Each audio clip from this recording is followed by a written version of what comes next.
भाई इस आदमी ने ये पहले ही प्रेडिक्ट कर दिया था कि ये ब्रिज गिरने वाला है। दरअसल बिहार के भागलपुर में विक्रमशिला सेतु ब्रिज की हालत वहां के लोकल लोगों को दिख गई थी कि ये ब्रिज गिरने वाला है, लेकिन वहां की गवर्नमेंट अथॉरिटी को ये नहीं दिखा।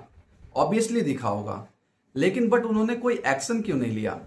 लाखों लोगों की जान को रिस्क में क्यों डाला? पापी पेट का सवाल है।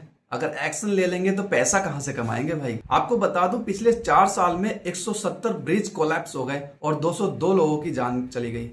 आपको एक कहानी सुनाता हूं, इस कहानी के थ्रू आपको आपके सारे आंसर मिल जाएंगे, फिर आप कभी भी सरकार को ब्लेम नहीं करेंगे। दरअसल पुणे में एक रोड है, जंगली महाराज रोड, जो कि 10 सालों से पूरा टिप टॉप है। इस रोड पर कोई भी अभी तक पॉट होल नजर नहीं आया। चाहे बारिश आए, चाहे आंधी आए, चाहे तूफान आए, इस रोड पर कोई भी पॉट होल नहीं होता।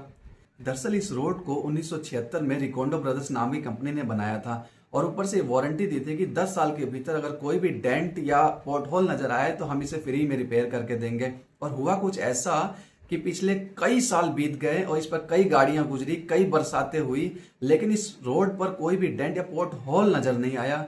अब आप बोलेंगे कि ये तो बहुत अच्छी बात है, हमें तो सारे रोड इन्हीं से ही बनवाने चाहिए। भाई ऐसा नहीं हो सकता। आपको बता दूं, ये रोड बनाने के बाद उनको लाइफ में आगे कोई कॉन्ट्रैक्ट ही नहीं मिला।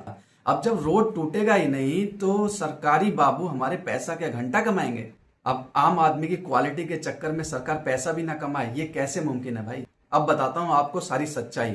भाई सच्चाई ये निकल कर आती है कि इस सिस्टम में ऑनेस्ट इंसान रह ही नहीं सकता।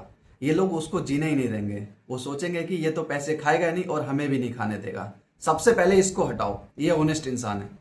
तो मुद्दे की बात यह है कि अब से कभी भी रोड टूटे, ब्रिज टूटे या पुल गिरा हो या कहीं भी करप्शन हो रहा हो तो कभी भी सरकार को ब्लेम मत देना। समझ जाना कि भाई ये बातें हैं, वो सिर्फ अपना पेट पाल रहे हैं।